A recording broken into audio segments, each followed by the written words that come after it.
அன்பு செல்லமே, உன்னுடைய 1000 கேள்விகளுக்கு உன் மனதில் இருக்கும் கேள்விகள் அனைத்திற்கும் இந்த ஒரு வாக்கு உனக்கு பதில் சொல்லி உன் மனதை தெளிவு அடை செய்யும்.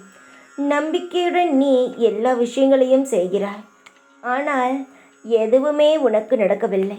பிரார்த்தனைகள் செய்கிறாய், ஆனால் எல்லா பரிகாரங்களையும் செய்கிறாய், உனக்கானது நடக்கவில்லை என்று புலம்புகிறாய். எந்த ஒரு விஷயமும் மாறவில்லை என்று நீ செய்யும் தவறை பற்றி யோசித்தாயா? இல்லை, நான் செய்த தவறை பற்றி தான் பேசுவாயா? நான் என்ன தவறு செய்தேன் தங்கமே? உனக்கான வேலைகளை நான் செய்து கொண்டு இருக்கிறேன், ஆனால் உனக்கு அவசரம். இந்த நிமிடம் வேண்டுதல் செய்து அடுத்த நிமிடம் நடப்பது, இது வாழ்க்கையில் எந்த ஒரு விஷயமே அப்படி நடக்காதே. நீ எத்தனை முறை வேண்டினாலும் நான் செய்யும் பொழுது தானே செய்வேன்.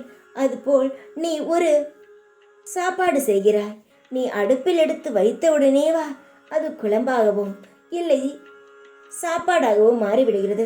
அதற்கான நேரம் தேவைப்படுகிறது, அதற்கான பக்குவங்கள் தேவைப்படுகிறது நீ உணவு சாப்பிடும்போது.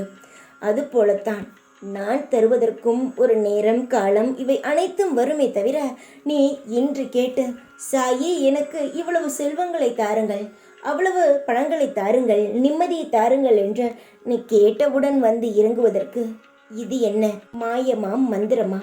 வாழ்க்கை, உன் வாழ்க்கையில் எப்பொழுது தர வேண்டும் எல்லா வளங்களையும் என்று நீ நம்புகிறாயே, எல்லா சக்திகளும் நான் தான் என்று இந்த சாயிக்கு தெரியும். உன் வாழ்க்கையை அழகாக மாற்றுவதும் நான் தான், தேவையில்லாத உறவுகளை பிரிப்பதும் நான் தான், தேவையில்லாத பிரச்சனைகளில் உன்னை மாட்டி விடாமல் அந்தந்த நேரத்திற்கு என்னென்ன செய்யலாம் என்று செய்பவனும் நான் தான். உனக்கு இப்பொழுது நேரம் சரியில்லை, அது உனக்கே தெரியும்.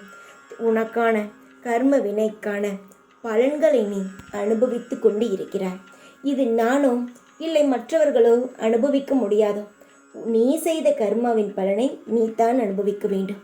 நான் என்ன செய்ய முடியும்? உன்னுடைய பெரிய பிரச்சனையை சிறிதாக்க ஆக்கி உன்னிடம் தர முடியும், அவ்வளவுதான். உனக்கான பாடத்தை நீதான் அனுபவித்துக்க முடியும். தங்கமே, ஒரு உதாரணத்துக்கு நான் ஒன்று சொல்கிறேன். நீ போன பிறவியோ இல்லை இந்த பிறவியோ, போன பிறவியில் ஒரு நபரை ஏமாற்றி இருக்கிறாய், அது பாவம். அதற்கான பலனை நீ அனுபவிக்க வேண்டும். அது வேறு ஒருவரால் நீ இந்த பிறவியில் ஏமாற்றத்தை அனுபவிக்கிறாய். இதை நீ உணர்ந்தாலே உன் வாழ்க்கையில் கஷ்டம் வந்தாலும் நம் செய்த பலனுக்குத்தான் நமக்கு இது கிடைத்தது என்று ஒரு லேசாக எடுத்து அந்த பிரச்சனையிலிருந்து நகர்ந்து விடுவாய், மறந்து விடுவாய், அந்த பிரச்சனையும் முடிந்துவிடும். ஆனால் ஒரு பிரச்சனையில் நீ மூழ்கி கிடக்கும் பொழுது அந்த பிரச்சனைக்கு விடையே கிடைக்காமல் நீ அழுது கொண்டேதான் இருப்பாய்.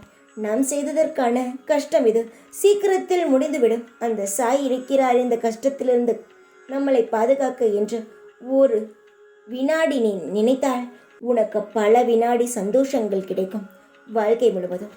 சொல்வது புரிந்ததா? உன்னுடைய அத்தனை கேள்விகளுக்கும் நான் பதிலளித்து விட்டேன். இனி நீ கவலைப்படுவது வீண். உன்னுடைய கஷ்ட காலங்கள் முடிய போகிறது. உன் வாழ்க்கையில் நீ செய்த நல்லதற்கான பலனையும் இனி நீ பார்க்க போகிறாய்.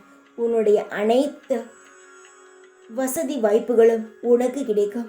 நீ இப்பொழுது இருப்பது போல் இல்லாமல் இன்னும் மேலும் மேலும் வளர்ந்து பெரிய வசதியாக நல்ல மனிதனாய் வாழப் போகிறாய். தைரியமாக இரு. எப்பொழுதும் உன் கூடவே இருப்பேன் நான். ஓம் சாய்ராம்.